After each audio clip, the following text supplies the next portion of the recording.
Welcome back to another episode. This is part 3 of our series on financial infidelity. And there's good news. And we want to talk about how we can recover in a coupleship when there has been financial infidelity. And as we've talked about in previous episodes, financial infidelity is when we keep secrets from a partner, significant other, spouse around money that if our partner found out about, we would feel shame around or any difficult emotion. And this can be around giving and receiving money, loaning it or borrowing money, spending or saving money. So in the work that I've done with couples, I have seen some pretty incredible transformations. My work with couples goes back a long, long time. As a financial planner, you largely work with couples. I don't know what percent of our clientele would be couples, but probably 75% would be couples. So I have observed some things and learned some things that can help a couple work in a positive way toward a healthier financial partnership. And a coupleship is a financial partnership, especially when you're sharing household expenses together. And definitely a marriage is a business relationship, a partnership. So let's take a look at what some of these things could be.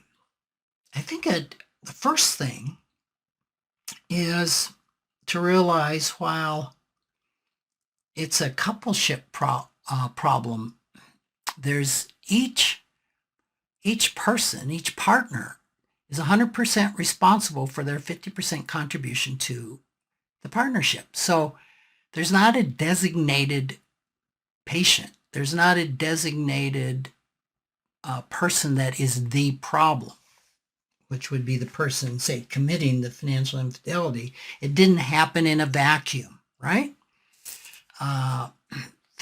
Family therapy is founded on this idea that we're part of an organization, we're part of a family, and the actions of every member of that family are felt by everybody else. And so when we get into dysfunctional or disordered behaviors, that can have a cause and effect on another member. So I think it's good advice. If a person is doing couples therapy, I think the couple can always benefit from also each having their own therapist and doing their own work around what they are bringing to the coupleship, right? So I think when we're looking at financial infidelity, each person needs to be doing his or her own financial recovery work. And recovery is a term that's used to recover that which was lost, building wholeness in a person. So before you can deal with money issues in a relationship, it's pretty essential that you become aware and accept responsibility for your financial behaviors that are either those causing the problem or those that are adding to the problem.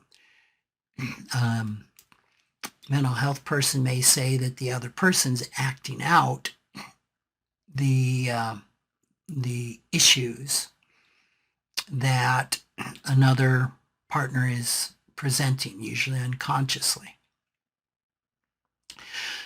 So, bottom line, take a look at yourself. You can't just, not much comes from focusing on the other person, saying, well, if they would change, if they weren't hiding stuff, if they wouldn't be spending or have these compulsive spending issues, then everything would be okay. The question is, what's that bring up in you? It's called a U-turn in IFIO therapy, intimacy from the inside out. It's called a U-turn. What does that bring up in you? What do you feel when you learn of that overspending? Because telling the other person that they need to change is not going to work, right? Every person is autonomous. Every person is, if change is going to happen, it's going to happen from within them, not from the other partner, bullying, guilting, manipulating, screaming at them to change. So the focus needs to begin on ourselves as a partner. So from financial therapy, an obvious place to start is finding out what your money scripts are. And we have podcasts on that. Find out what you think, feel, and believe about money. Discover what your problematic money behaviors are, whether it's overspending, underspending, hoarding, gambling, dissociation, the whole list of them. And we have a podcast on that. Start with the your money history. Do a money egg on your history. Do a money atom on your family of origin. I don't think I have a podcast on those. They are in the Facilitating Financial Health. The money egg is becoming popular. The money atom is really a 2D genealogram on your family and how money worked in your family. There's a number of tools that you can use to do this. So start working on your relationship with money.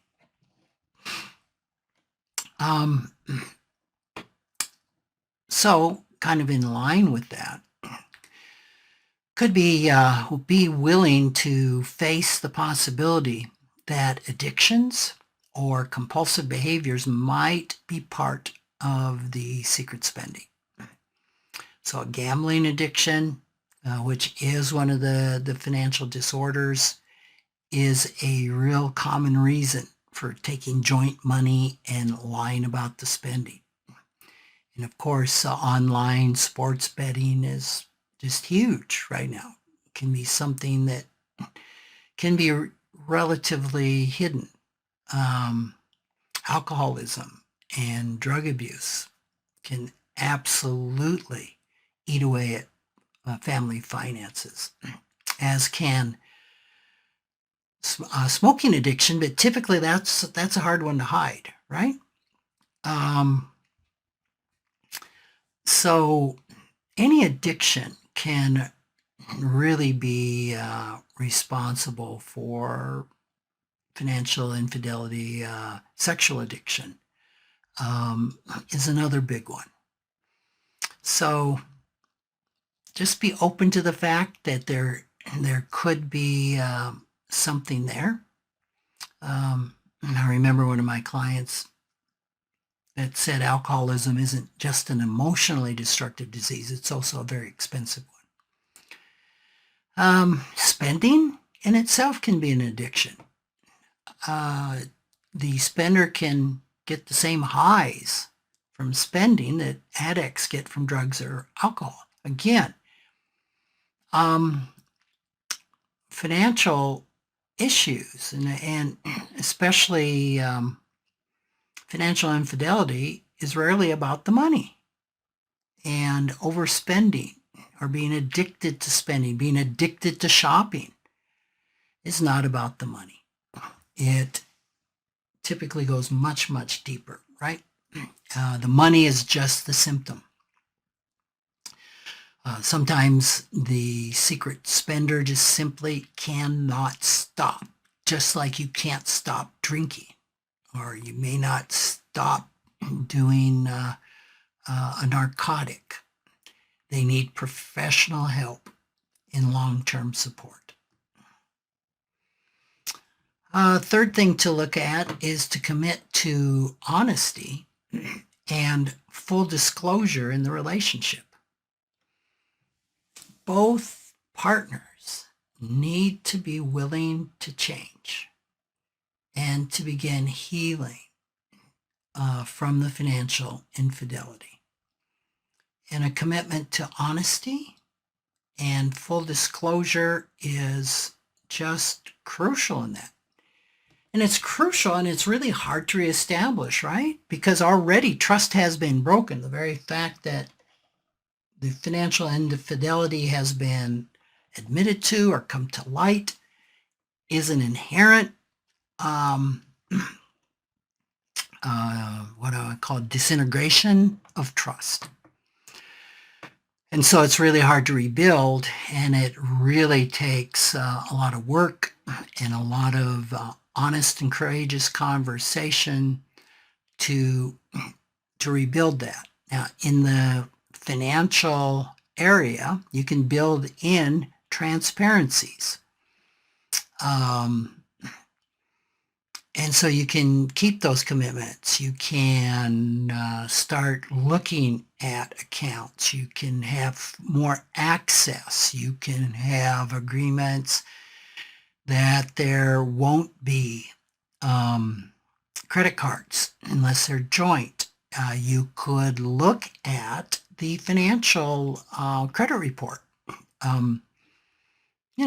every quarter, twice a year, at least once a year, which discloses all the open credit cards that there are.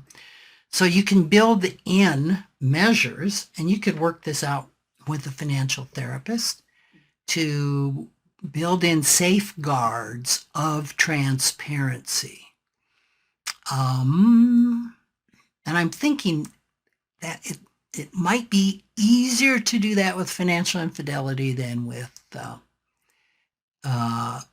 emotional or sexual infidelity. I could stand corrected on that. You can certainly have agreements there, but I think the money is easier to potentially see. Be interested in your thoughts on that, if any of you disagree with that. Another step in working through this is both partners agreeing to take responsibility for family finances. So it kind of follows on to what we were just discussing. This means working together to create a realistic spending plan, to monitor that plan, to meet monthly, let's say, or periodically to review the plan, to jointly solve any problems that come up. So if you've got the transparency built in, you'll be able to see the problems coming up, and you both have a commitment to discuss those and work through those. So as we've said in the previous episode, it doesn't matter who's going to write the checks or who's going to pay the bills. Typically, that's going to be one partner's job or the other. What's really important is that both partners will commit to the process and commit to learning the basics of money management. Now, this can be a challenge to the partner that's been disengaged, right?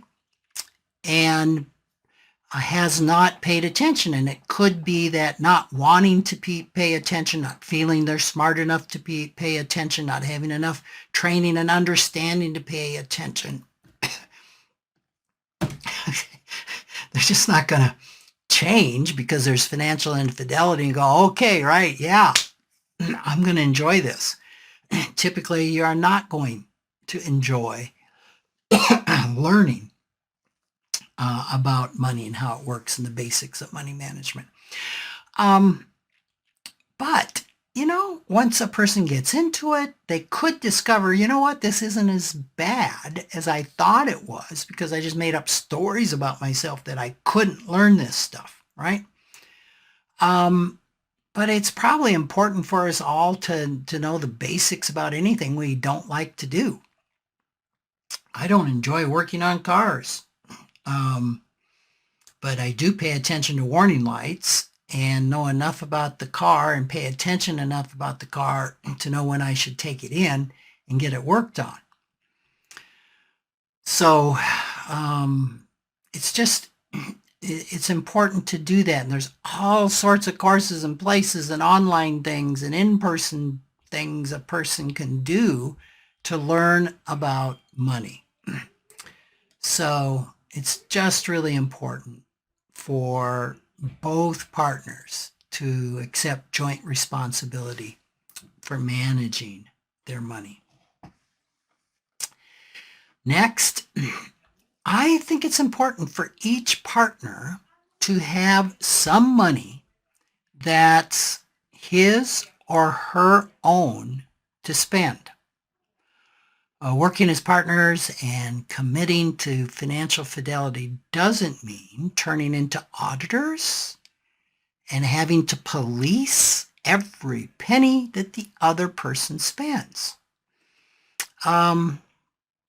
So I think actually the opposite could be true, that agreeing to each partner having a sum of money that they can spend without accountability to the other partner could actually help avoid financial infidelity. So I think that it's really important for joint spending plans to include separate allowances for partners to spend money however they wish. I think I said in the very first podcast on this topic that we all have a need for control. We all have a need for autonomy. And this is a way that we can honor that need with our partners. Arguably, we are partners with our partners because at some point in time there was a lot of trust. And if we're in a partnership with somebody that we can't trust, this is inherently a big issue, right? But there ought to be an amount of money that in any coupleship could be spent without any concern that it's going to break the bank or be used destructively. So the issue is not how large this is or how small it is. It's just having some resources that a person can spend. And it's important that it's worked into the budget, right? In a community education class that I do, I present a spending plan from First Step created by Marty Kurtz, CFP, that recommends every week that an amount of money is put into each partner's checking account, a separate checking account that each partner has. It's all worked into the budget, and that person can spend that money without any guilt that it's going to break the budget because it's already accounted for. So for many couples, it does work to have a joint checking account and then for each person to have their own separate checking account. Now that still can be 3 joint accounts, but 2 of those accounts just basically are the spending money of the other partner. I find that works pretty well. The next item is to really work to understand your own style and comfort zone as a couple. And I've already, this is done a segue into this, that some couples pool all of their income and manage all of their money jointly, and it works just fine for them. Others feel much more comfortable having separate accounts, keeping their finances separate. I find keeping things separate very common in blended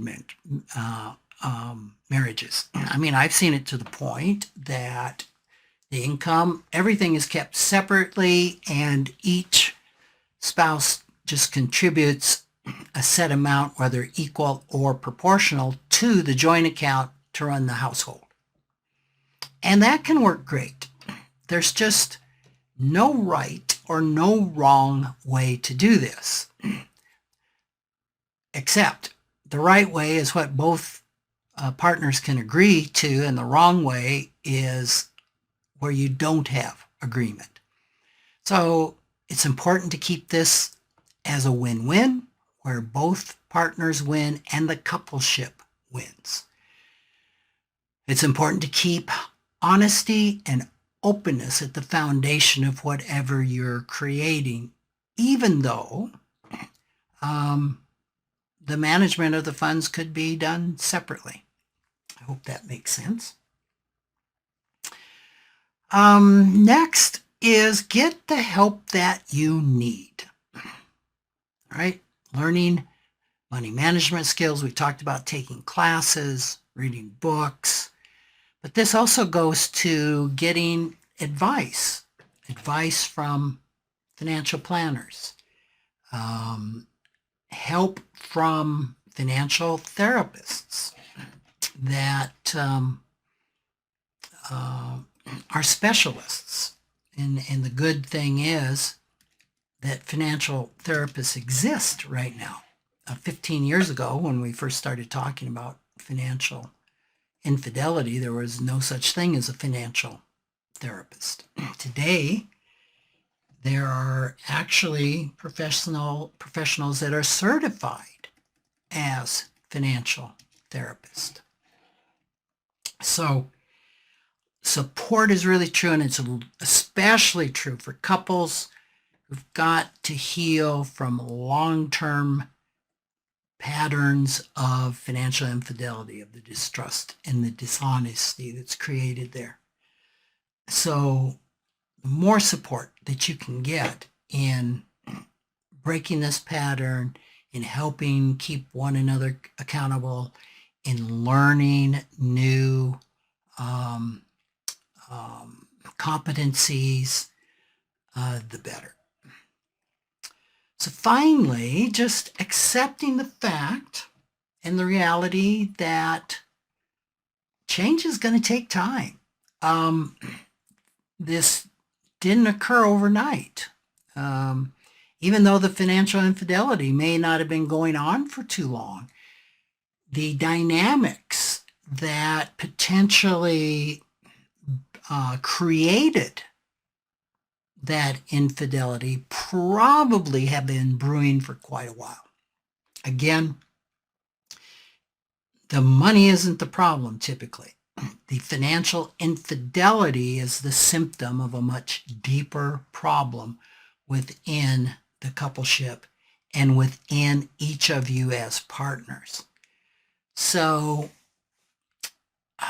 this just isn't going to be solved overnight. It is not going to be a walk in the park, which is why so many of us just avoid conflicts when we have a hunch that something's going on with a partner.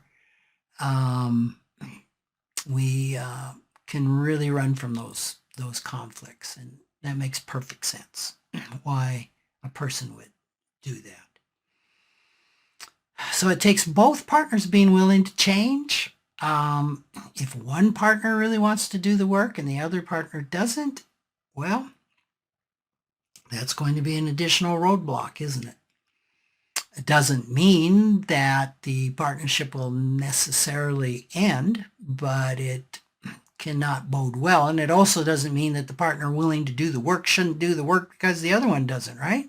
This is about your journey. Remember, we talked about the the U-turn of you can't do a thing about your partner's behavior. Not long term. You probably can short term. A person can guilt, manipulate, cajole somebody into a new behavior, almost anybody for 30 days. We're talking about a permanent solution here. So it takes both partners really willing to be honest and to look at this change. If your partner's not willing, well, you can do it, and you can be kind of the captain of your own ship, of your own change, and at least build a better life for yourself, certainly emotionally. So any steps that you take will be an investment in the partnership. Well, we've talked about how divorce is the most expensive financial disaster that can happen. I'll say that can happen to people. It's the number one eroder of financial wealth. So getting the help you need, doing your work is going to take money. It's going to definitely take a commitment of time. It's going to change what is familiar. So the good news is that typically it's an investment that pays huge dividends. So I would really encourage you to maybe adjust your spending in other areas, work into your budget the cost of getting the help you need and changing these behaviors. And for some people, they could come about quickly. I'm not saying that it absolutely is going to take a long time, but I would not expect for immediate miracles. Well, I'm a day brightener, aren't I? So that's what I have to say. I didn't know when I wandered into this topic it would be a 3-episode topic, but I think it deserves the attention because it is so common.